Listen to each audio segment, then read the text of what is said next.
We've played a game at the beach a few times, maybe some of you all have played it too, where two teams, or maybe 3 or 4, are given a word.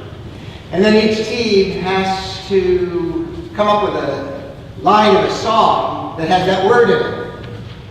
First team to stumble or draw a blank, the other team wins. We could almost play that game today with you all being one team and you all being another team and you all being a third team. But it might get a little awkward as we try to confer, and I have a feeling the choir would have a bit of an advantage.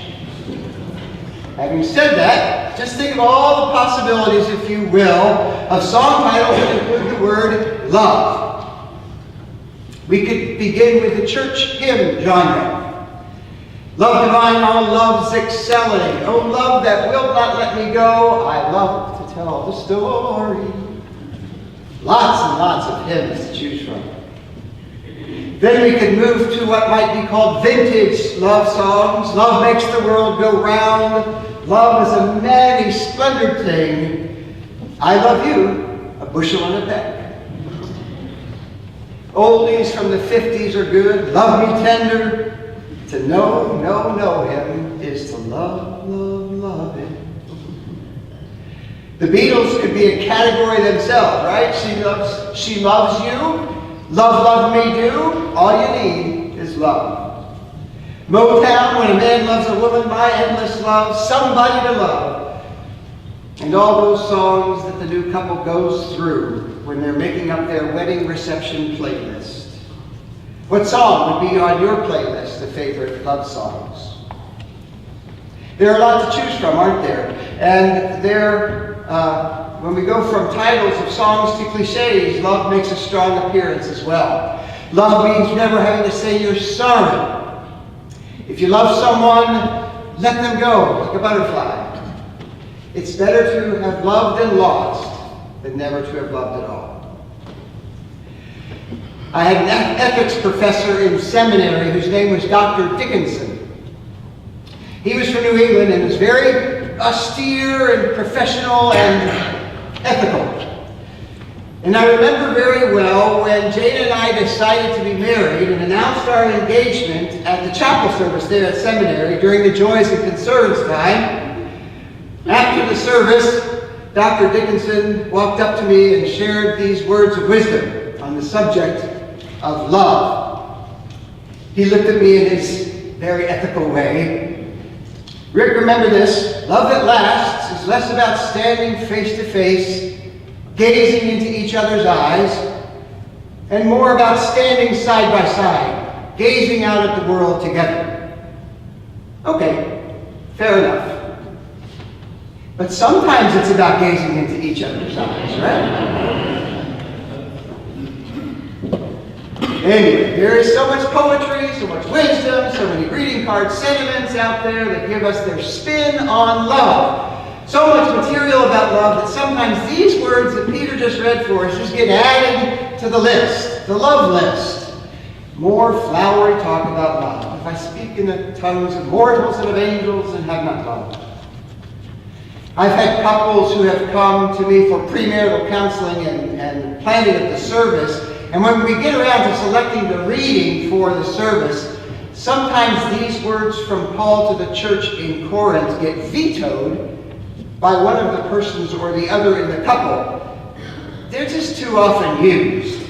People will say, I hear those words all the time whenever I go to a wedding.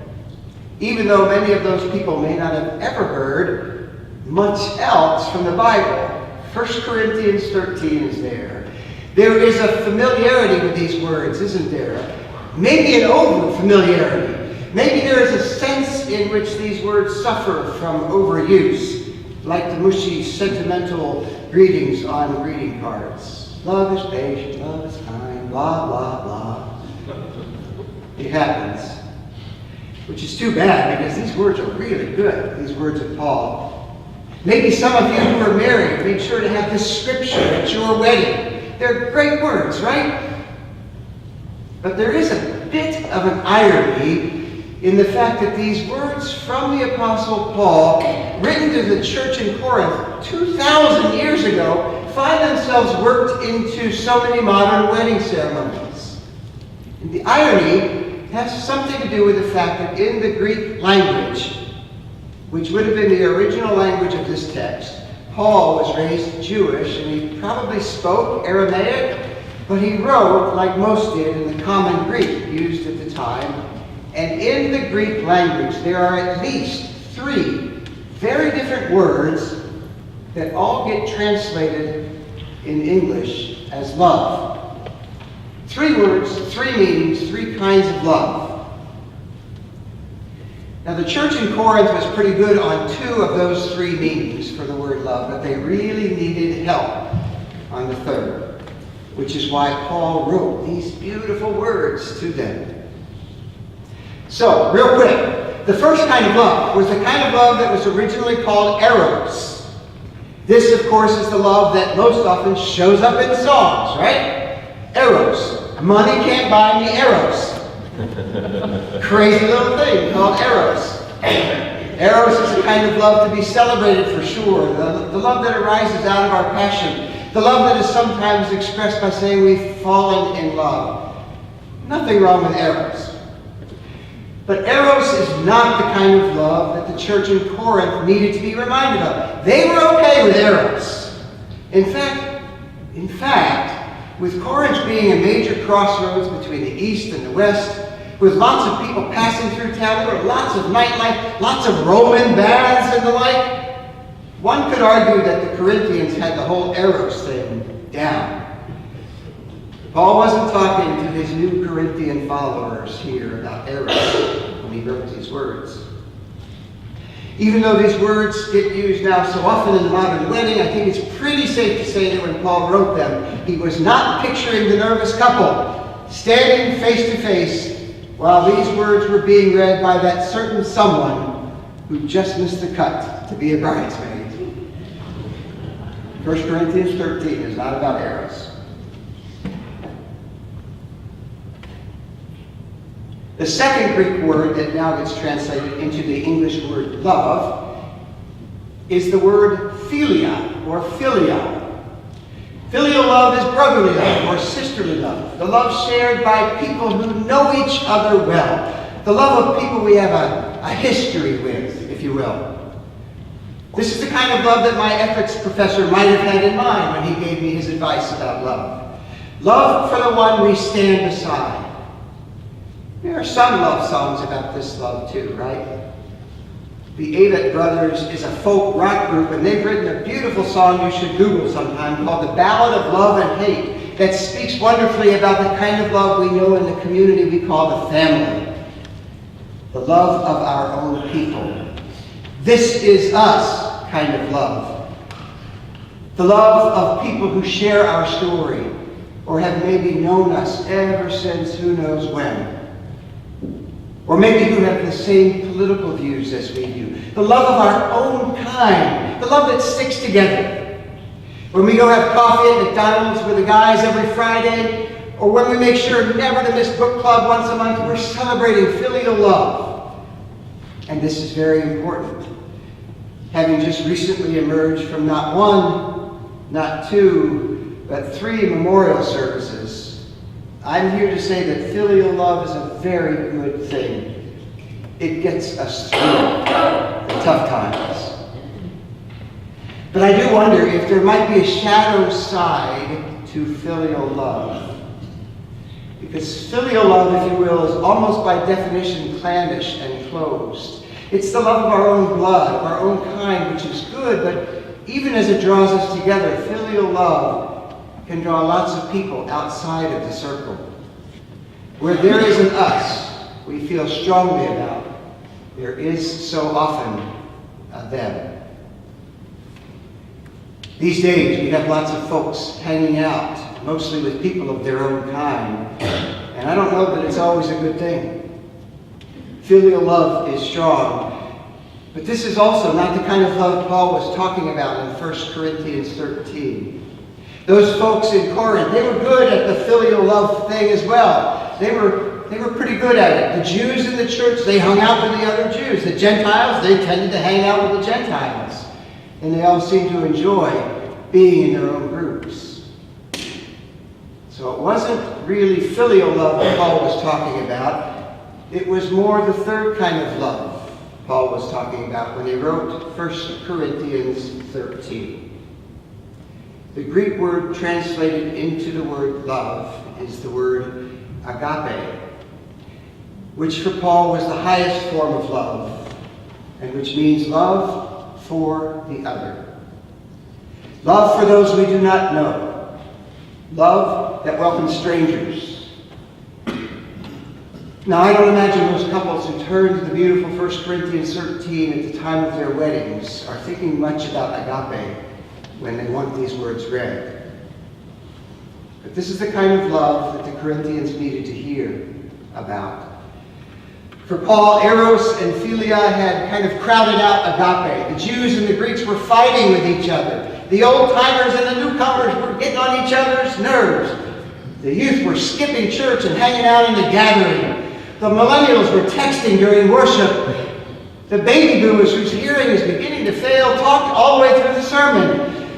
Everyone was beginning to get snippy with each other, dividing up into these camps. And the church was beginning to tear apart at the seams.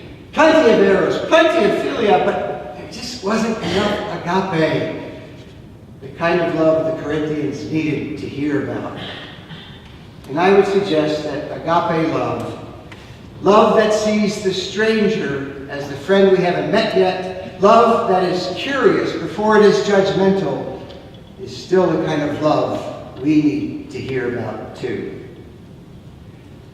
Isn't it interesting that we have a country that celebrates eros love and uses it to persuade us to buy everything from beer to BMWs? And that same country is so good at helping us love our own kind and showing up when it really matters, to stand together with the people we love. But then when it comes to agape love, that's when we begin to divide, isn't it? Just like those old Corinthians. What a wonderful world it would be if we could love the one we typically see as the other as much as we love our own. What a great world it would be if we could fall in love with the idea of loving others the way God continues to love us. So, before we go this morning, picture with me, if you will, this sanctuary filled with people dressed to the nines. Flowers everywhere you look, candles lit, the music is playing, the attendants are spread out over here and over here. It's your big day. And you are front and center. Only standing next to you isn't the one you've chosen to spend your life with. Instead, standing next to you is someone whose world you could never begin to imagine. Or maybe someone who you've been taught to fear or mistrust. Maybe it's that one person who just manages to rub you the wrong way, or standing next to you is the other. Maybe it's the estranged son you haven't spoken to in years. Maybe it's a woman who somehow managed to survive and grow up in Aleppo, Syria. Maybe it's someone wearing a hijab, or one of those kids who scrambles toward your car downtown to wash your windows. Maybe it's someone wearing one of those red baseball hats to the ceremony, or one of the kids who torments you at school, or the teacher who seems to have it in for you, or your ex, or your boss. Heck, maybe it's Tom Brady standing there next to you. Sorry. That's your obligatory Super Bowl. Who is your other? Who is your other? Who might be the subject of your agape? Now go ahead. Gaze into their eyes and listen as the reader stands and nervously approaches the Bible. Love is patient. Love is kind. Love is not envious or boastful. It's not arrogant or rude. Love does not insist on its own way. It is not irritable or resentful. Love doesn't rejoice in wrongdoing, but rejoices in the truth. Love bears all things, believes all things, hopes all things, endures all things. Love. In the world God envisions, agape love for the other never ends.